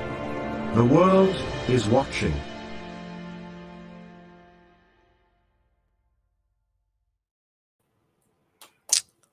Okay. And again, thank you to Kevin for spending the time with us here tonight. Extremely helpful. And I must apologize for the intermittent internet, the glitching and the problems. I'm so sorry about that, folks. We just have ongoing problems with our internet connection here. I don't know why. It's very frustrating. We continue to try to find solutions to it. It's just not optimal. However, we are doing our best.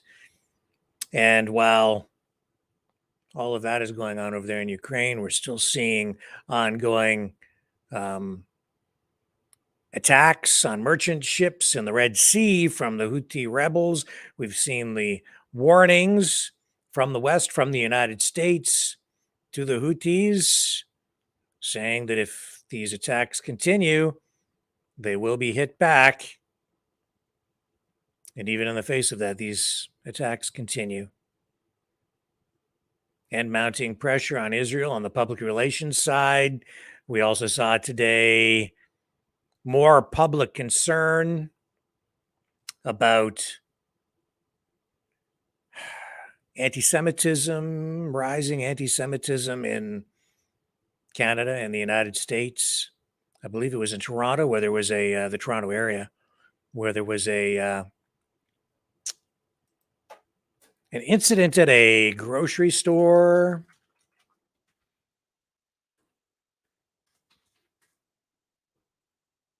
Yeah, Toronto. And let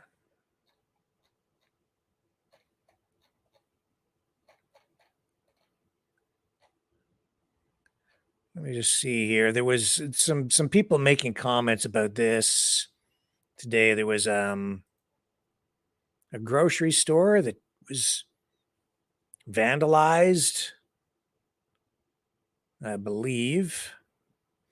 In any event, you're getting the picture.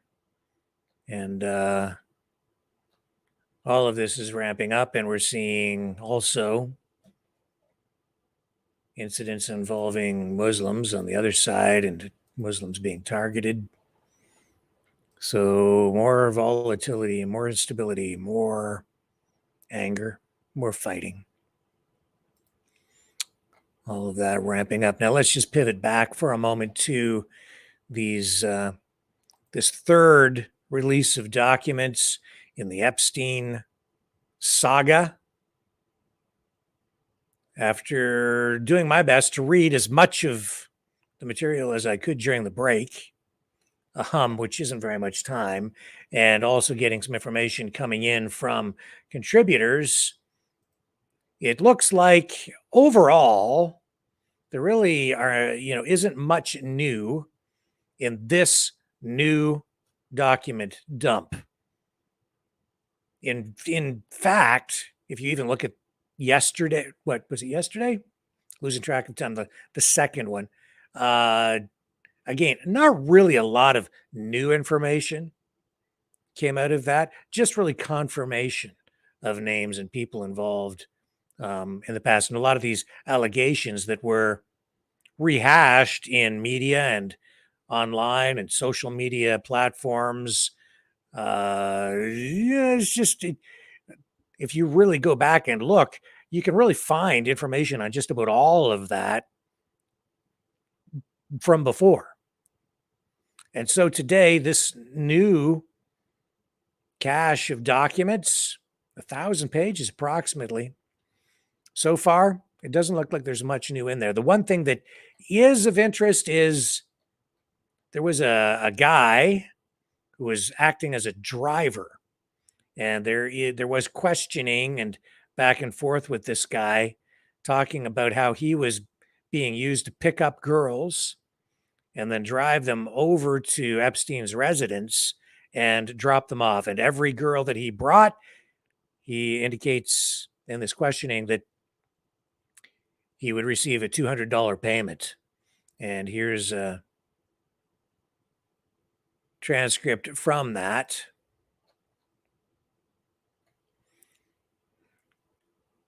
So this man said that he was roped into doing this by Jeffrey Epstein, and he did it for about 6 months. He became aware that Epstein was having three-way sex with his girlfriend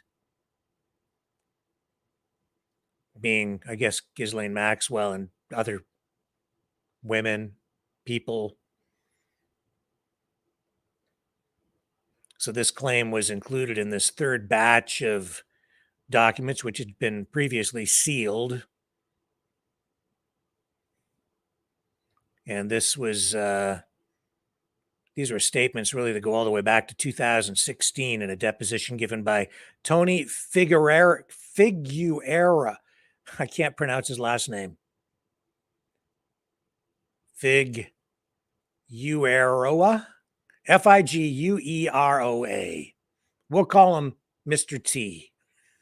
Okay, so he's Mr. T got $200 every time he brought a girl over, and this went on, as he said, for about 6 months, and then I guess he stopped doing it.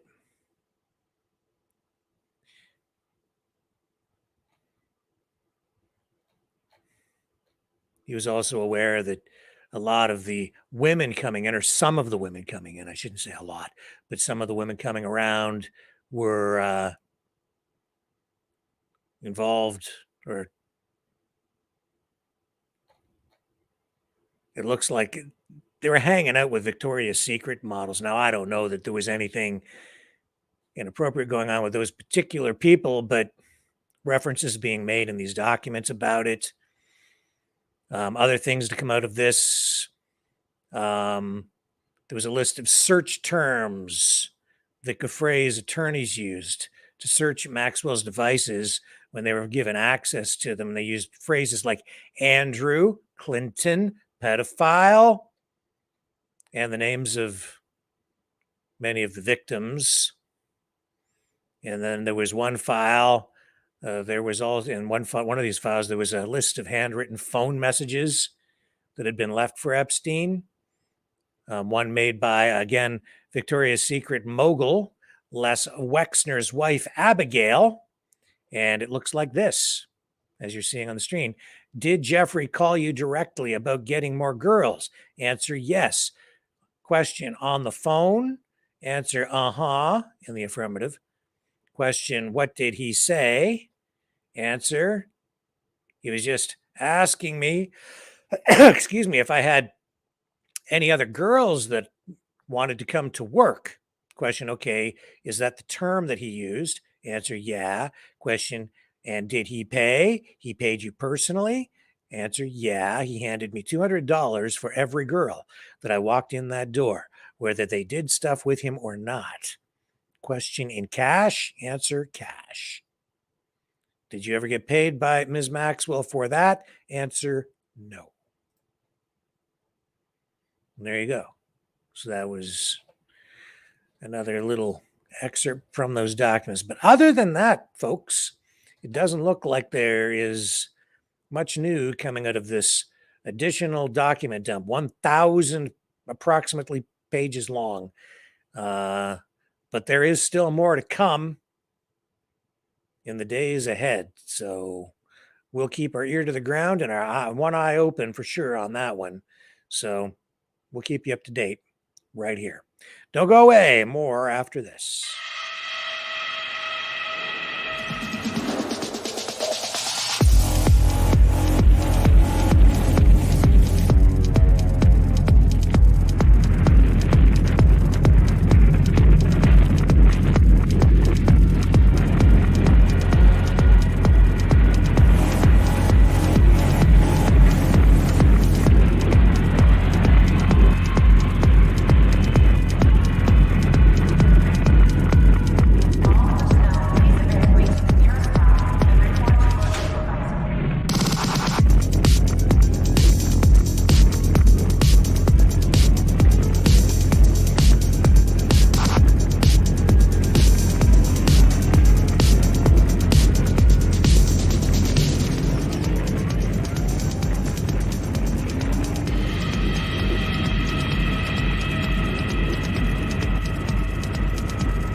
Maverick News. The world is watching. What else do we have going on here? Long time face of the National Rifle Association, Wayne LaPierre, has resigned from his position with the NRA. He cites health reasons for his departure, says he's proud of his tenure with the organization. It's effective at the end of this month, January 31st, but it comes just days before proceedings in a corruption lawsuit filed against the NRA. Mr. LaPierre and other NRA executives by Democratic New York Attorney General Letitia James, and that is those proceedings are set to begin, I guess, next week. James had originally petitioned the New York State Supreme Court to dissolve the NRA, but back in March of last year, those claims were dismissed. So the court will hear Ms. James' claims that Mr. LaPierre and former NRA officials, Wilson Phillips, John Fraser, and Joshua Powell, misused NRA funds to pay for personal expenses, including travel on private jets. That, folks, is a violation of New York law.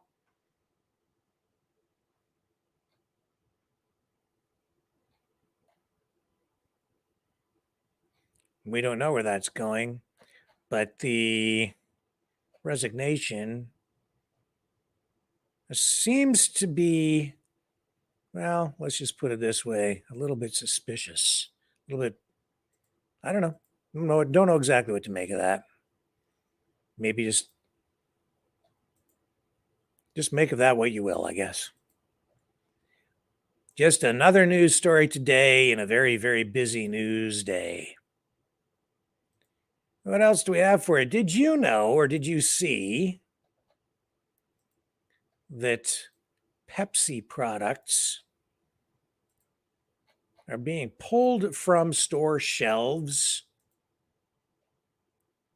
from some grocery stores in Europe? So this global supermarket chain, Carrefour, will stop selling PepsiCo products. It has already pulled a lot of these off the shelves because of giant price hikes. So this grocery store chain says it pulled these products from store shelves in France yesterday, and they've added small signs in the stores that say, "We no longer sell this brand due to unacceptable price increases." So this comes along at a time when there's a new French law that's meant to fight the rising cost of living, inflation.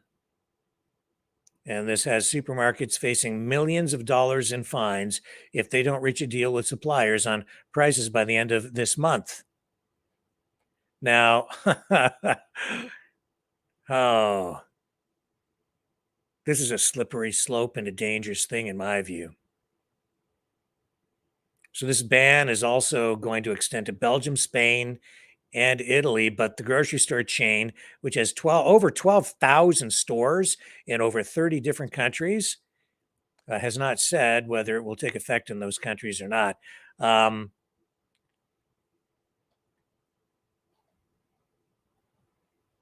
Pepsi has responded to this. I guess they say that they have been in discussion with the grocery store chain for many months, and they'll continue to engage in good faith in order to try to ensure that their products are available. So Pepsi, as I'm sure you're well aware, being a big corporation, they sell a wide variety of different snack products and food products, including Cheetos, Mountain Dew, Rice-A-Roni. Prices have increased by double digits over 7 straight financial quarters. Most recently, there was an 11% price increase between July and September. PepsiCo's profits apparently are up. even though sales are down because they, they're facing the challenges of inflation too, right? And they've been trying to compensate with smaller package sizes and smaller portions, I guess, to make things a little more affordable that way, but you're not getting any more value. Now, I think personally, when you look at these companies, every big company is profit oriented. They have a fiduciary duty to the shareholders of their company in order to maximize profits. That being said, what we're seeing here in the West, and we alluded to this in the interview with Kevin, is these governments have been printing money like it's going out of style. And as a result, you have a lot, like unprecedented levels of inflation, I would say.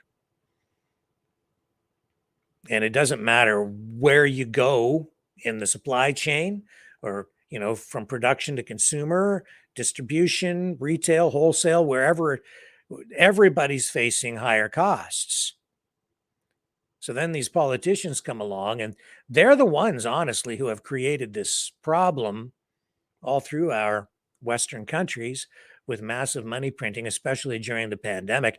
Now we are starting to see, the real impact from this inflationary monetary policy where they were giving away free money to people. When somebody gives you something for free, it isn't really free.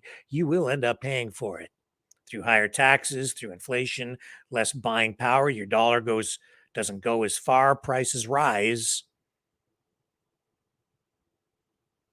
And then the politicians point to the big corporations and they say, it's all their fault. No, it was the politicians who did it. Now the corporations are going to respond the way they're supposed to. They're obviously going to try to maximize profits, but I wouldn't say that they're exploiting the situation in my view. Maybe there might be some opportunities in some cases where a company might be able to exploit a particular situation, but don't kid yourself either and don't misunderstand. You can on paper make it look like you have higher profits in a company, but if the value of the dollar is worth less, then those profits are offset by that. The real blame, all I'm saying, not that I have much sympathy for these big companies either, because they get all kinds of subsidies and tax breaks from these governments anyway. All I'm saying is the real blame lies with the politicians, because they're the ones who have been out there buying your votes with your money through monetary policy, economic policies that have really diminished your buying power. They're lying to you when they do it. And then they point their finger here or they point their finger there. Politicians are like that. They're always looking for a scapegoat. That's also why when the economy starts to tank, you're much more likely to get yourself into an era of war. And when a war breaks out, they also start looking for scapegoats there too. Historically, that's a demonstrable fact. And Kevin also alluded to that, saying that he thinks Joe Biden is going to be running, hoping that as a wartime president, he will be reelected because he will be popular, that people will. He didn't really phrase it this way, so I'll add this. I think Biden is probably hoping, just like Justin Trudeau will be hoping, that a conflict, a war, will galvanize national support, that it will galvanize support for him, and it will also serve as a distraction to the problems that they have created, namely economic problems, inflation again. So then, like they've been doing all along with this war in Ukraine and now this situation is escalating in the Middle East, blame the problems with the economy on the war. Oh, well, you have to pay higher prices. It's not us, it's the war. You just have to make do with less. No, the reality is the economic policies cause the problems. The war is exacerbating things, making things even worse. But it's the monetary policy that's the root cause of all the inflation. And the munitions manufacturing, all of the money being dumped into weapons, is creating an artificial economic boom. And I wouldn't even call it a boom, but you could call it an economic recovery coming off the pandemic. You can think about it in that way as well. You know, challenges in the economy because of the pandemic. They shut the economy down. They need to bring things back. So what do? Historically, they look at war as being something that's good for the economy. Yeah, and on the numbers column, and yes, you do put some people to work producing arms. So there is that whole industry. But in the long run, wars don't really benefit society at all because they're sort of counterproductive. You're blowing up your wealth, you're destroying everything, but I guess they get to build back better after. It's misguided. Imagine where our society would be if all that money had been put into building infrastructure, creating assets that increase productivity, improve the lives of people over time. Roads, bridges, factories, produce things, put people to work that way. No, they'd rather blow stuff up and then rebuild afterward, leaving in their wake death.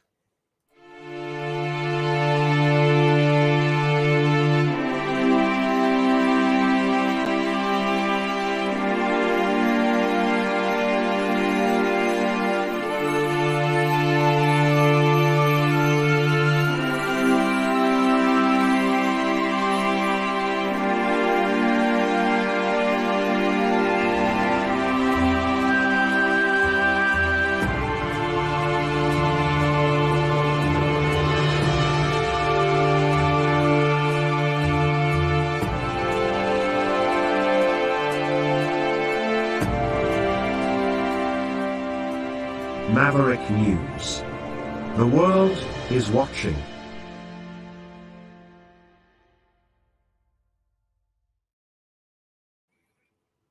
But hey, don't let a little inflation stop you from going on vacation with your estranged wife and your kids if you're Justin Trudeau. But karma's coming around, it seems. Apparently, new reports just coming in. The JT's plane has broken down. They went on vacation in Jamaica, and this is the second time in just a number of months where the PM's plane has gone on the fritz. So the Department of National Defense is saying that the Challenger plane that was sent to Jamaica this week for Justin Trudeau and his family to fly down for their Caribbean vacay apparently is busted. There's a maintenance issue on the CC-144 discovered during an inspection of the aircraft. It was discovered on January 2nd, according to this statement from the Department of National Defense. So they've sent down a second plane carrying a maintenance team. Off they go into the land of the sun.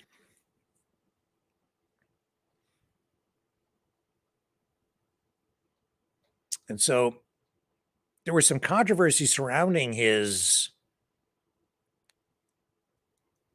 vacation this time around. There's a lot of questions anyway. And apparently, Trudeau said something to the effect of I think he said that this is not actually costing taxpayers money, that he's staying with someplace with friends or something.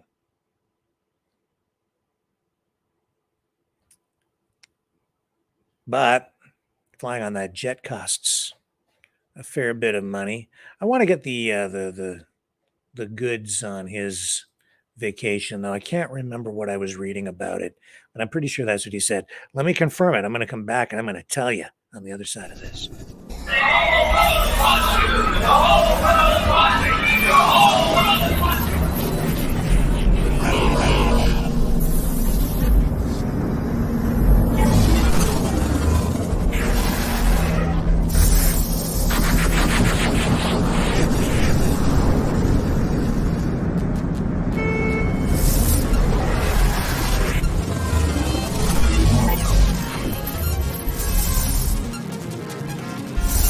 Maverick News. The world is watching.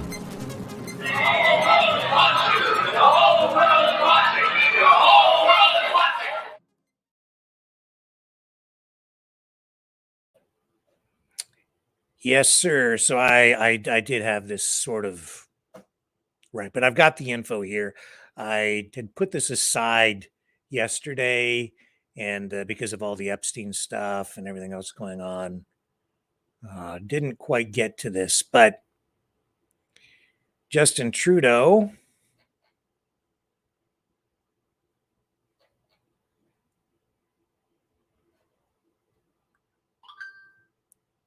being asked questions about this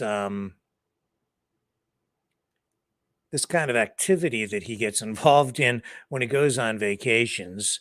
The opposition parties, they're criticizing him for spending his winter holiday at an oceanfront villa in Jamaica at, again, no cost. This story really was broken by the National Post. Rooms there go for about $9,300 per night, according to the website for this resort where he was staying. Prospect Estate and Villas, located near Ocho Rios. It's owned by Peter Green. He's a businessman, and the Green family has been friends with the Trudeaus for a long time. So according to this National Post report, Justin vacationed at Prospect Estate from December 26th until yesterday. He went down there with Sophie and their 3 children. Now, if he had paid for this on his own, this 9-night stay would have cost nearly $84,000. 84 grand. Well, that's quite the favor, isn't it?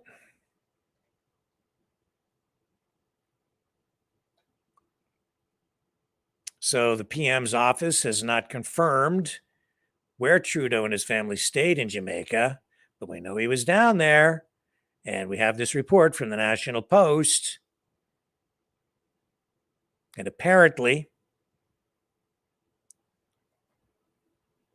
Trudeau went to the ethics commissioner and got the vacation cleared before he went down there, so he says. And so there was a statement issued by the PM's office. Says the Prime Minister and his family are staying with family friends at no cost. As per standard practice, the Office of the Conflict of Interest and Ethics Commissioner was consulted on these details prior to the travel to ensure that the rules were followed. That from the Prime Minister's press secretary, Mohammed Hussein, and the PM, it says here, continues to reimburse the equivalent of a commercial airline ticket for his personal travel and that of his family.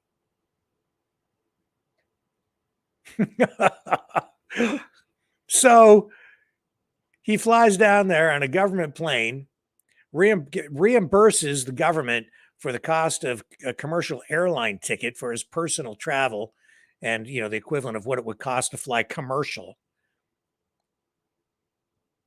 but gets his own private plane, stays at this place for free, worth about 84 grand. And I'm sure there's, no favors being exchanged there.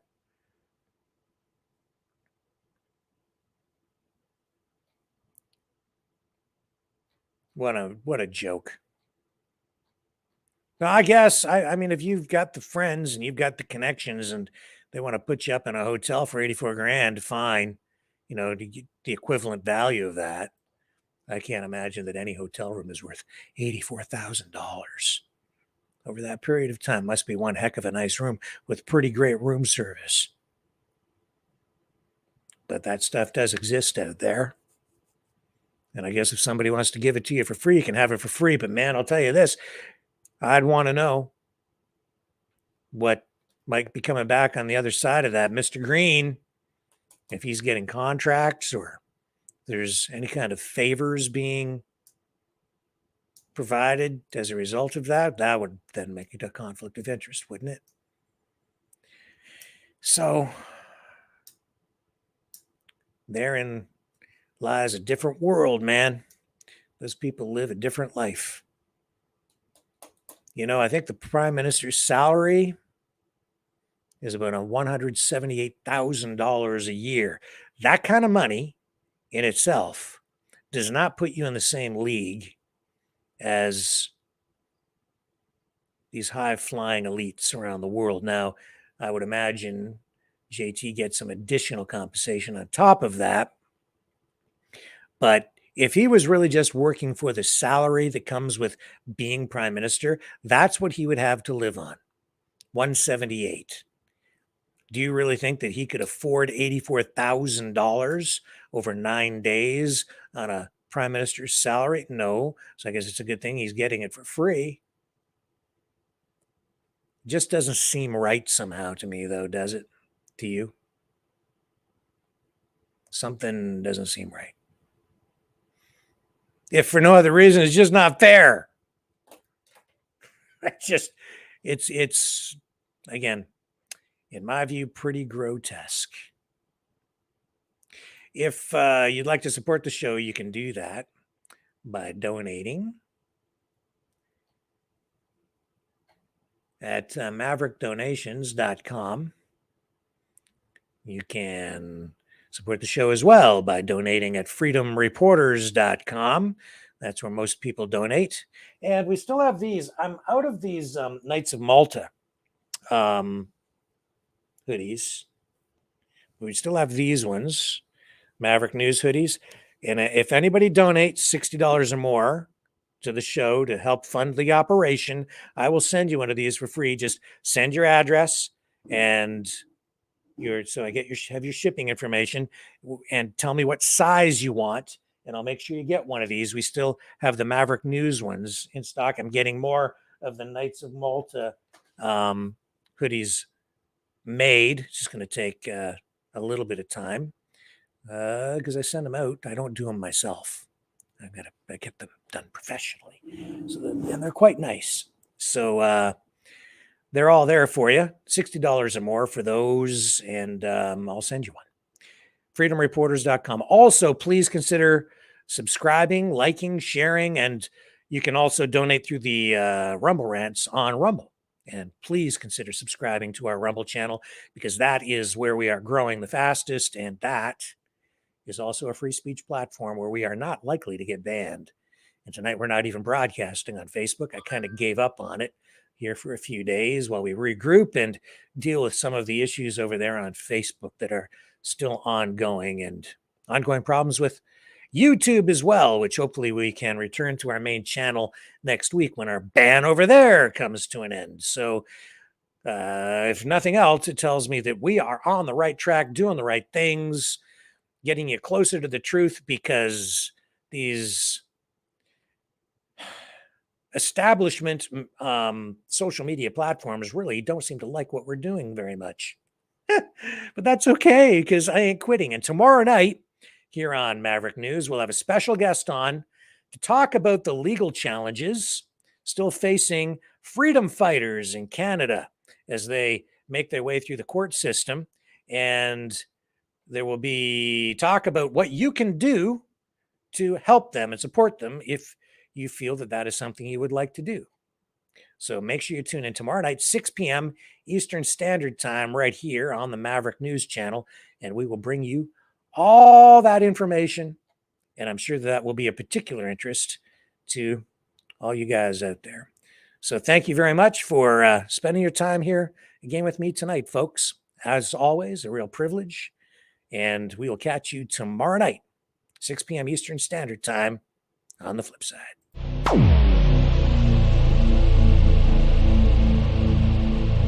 This has been a Maverick Multimedia production.